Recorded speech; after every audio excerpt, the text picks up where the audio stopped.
This is Philip Montrose. My wife and partner Jane and I help people step up, tap into the heart of success with holistic coaching and healing. In this short video on the beautiful coastline here, Central Coast, California, I want to offer some reflections on your life plan. Yes, you do have a life plan. You are the author of your life, the hero of your journey. And just thinking about it, that is awakening and enlivening, or at least it can be. But how does the consensus, the normal view of the mainstream, consider something like a life plan?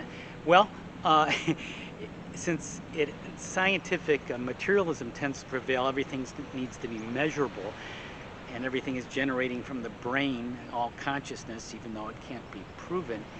Well, things may seem very random and mechanistic. To consider a life plan may seem far out, except if you start to go deeper into it, it makes a lot of sense, as I'll explore here.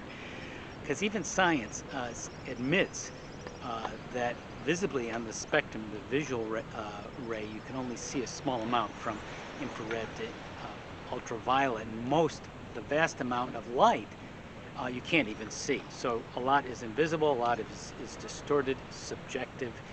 And similarly, if you go down in matter and keep going smaller and smaller, things become empty space. 99.9% is empty. There's nothing there. We're living in empty space. Similarly, out in the universe, most of it, the vast amount, is dark energy, dark matter. So a lot of it is very unknown, subjective, misleading. And yet, what about why we're here? What the soul is here to create and generate, something beyond time and space and conventional measurement. Well, there are a lot of indicators here, and some of it comes from genuine mediums and channels who intuit different worlds, and your own soul guidance and your own connection with other inner intelligences or invisible friends, shall we say. Similarly, in deep hypnosis, you can go back to pre-birth planning. So there are ways to access otherworldly realms there. And there's also near-death experiences, people who clinically die, brain dead, heart not beating, and yet they're lucid and have these amazing consciousness where they go to other realms and are aware of things.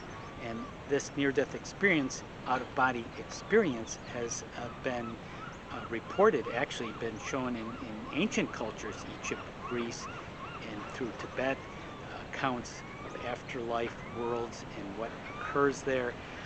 People of all ages and all cultures today, even though it's a recent study phenomenon, near-death experiences, it's another indicator that there's more to life than meets the eye beyond the physical realm, the material realm. So your soul's plan, you don't have to have a near-death experience to begin to figure this out. I want to share some reflections with you. So first, you come to a physical world in a physical body, a spiritual being having a human experience, to experience the senses, the sounds of the birds in the air and the elements that were here all around. And part of that is the joy, the thrill, the experience of why we're here. And at the same time, we can become quite dull and take it for granted, or on the other hand, become very addictive and craving material experiences too. So those are sort of the extremes, but that's a big benefit of being here. And another part of being here is actually experiencing hardship and difficulties, even though the bad things that happen to good people, we don't want that, and yet it still occurs. It's inevitable.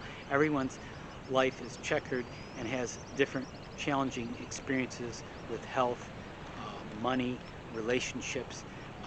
For example, we lost a lot of money in a real estate investment in the 2008 real estate bubble, and instead of gaining money back in an investment, we lost a huge amount.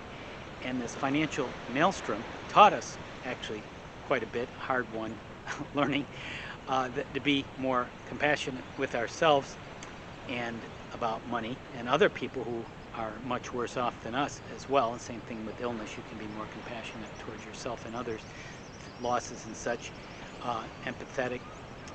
So sometimes we have to lose something to really appreciate it or go through a difficult experience.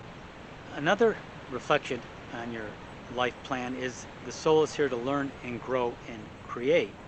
And the divine is that way too, coming through us. We are part of the divine, so through us, kind of like tentacles and feelers and experiences of learning, growing, and there is an ebb and flow to it as well. Sometimes we are in the flow, sometimes in the ebb. If we get too much flow, too much momentum, that can be imbalanced. Too much ebb, pause, too much laid backness, that can be too passive. So we want to have a balance and interaction and realize we can appreciate both the ebb and flow of life. Another reflection on your soul's plan is there is no pass or fail. We often think of measurement, what grade did I get? We don't grade ourselves. We want to learn things. It's broader, deeper than that, and it may take a while, a lifetime or more. If you're a younger soul, you may create a lot of havoc or more karma or more things to deal with for healing and resolving and integrating. But sooner or later, you'll get it. And there may be many layers of things to go through to get the final resolution and clarity that you're seeking.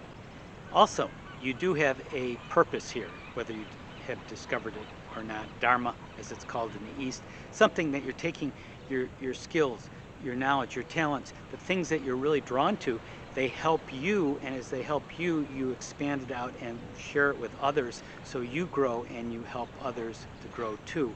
That's part of your plan as well, and that's always being updated and shifted and adapted as things go forward. So there is no one way to fulfill your life plan. It's rather fluid and flexible, although you have an idea of where you want to go, and there may be many ways to get there. Just like a route, there may be many routes: the scenic route, the direct route, detours and so forth to take you where you want to go.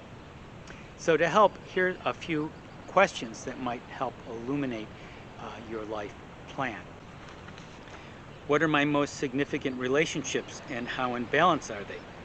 You can congratulate yourself where successful or progressing, and make note of areas that still need improvement. What are my best accomplishments? What in life do I feel very proud of? Are there any other areas in need of healing or exploring? So that little question and answer exercise can help you get clear, can be something you can use as part of your meditation. It can be something you can do in a coaching and healing session. You can use it different ways. You might want to write down and jot down your answers as well to reflect them and review at a later time. So in concluding, you are here to have this experience and with the body, part and parcel of your journey, your spiritual journey. I want to return to the near-death experience as written in a book by Mark Gobert and Upside Down Thinking. There are characteristics that have been found in near-death experiences when the heart is not beating or the brain is dead, and yet we are very lucid. These experiences, these out-of-body experiences that people have when they seemingly are clinically dead, or even people nearby, or shared people, or just if you have a threat of death, there's these different experiences that take you into these other realms which will help you understand your life plan. What are some of the characteristics, some of the things that have been found? Well, a sense of bliss, of fulfillment, intense happiness, wonderful emotions, sublime, and also a sense of oneness, a sense of connection with everything. There also is a connection with deceased relatives and friends and beings, and even invisible beings, angels, spirits, guides, supporting you. So all of this is happening in different ways here, even though people may not be physically with us. There's ways we can understand them and sense them and get clues that we're being supported on different levels. Also, near-death experiences, people recount the life review, when you review your life, not as a judgment, not as a condemnation, but as a learning experience. What did I succeed at? What did I experience? What worked? What do I want to work on further? And also, how did it affect other people in your life review? You can have this intense awareness of how other people were affected by what you did positively and negatively. And that's something to do even now in your current life. How and what I am doing and living my life plan, following my purpose and such, how is that affecting other people? What do they think and feel? It's good to be aware of that too. So you're on a journey. Some people are rather autopilot, and they may not be at all aware or believe of anything about a life plan. Think it's all very accidental or just not important. But for you watching a video like this, no, it is important. It is a priority to be fulfilled, to have a purpose, to be more intentional. And that way you make a bigger difference, and you're on a sacred journey. You really can enjoy it, and you connect further with your heart and soul.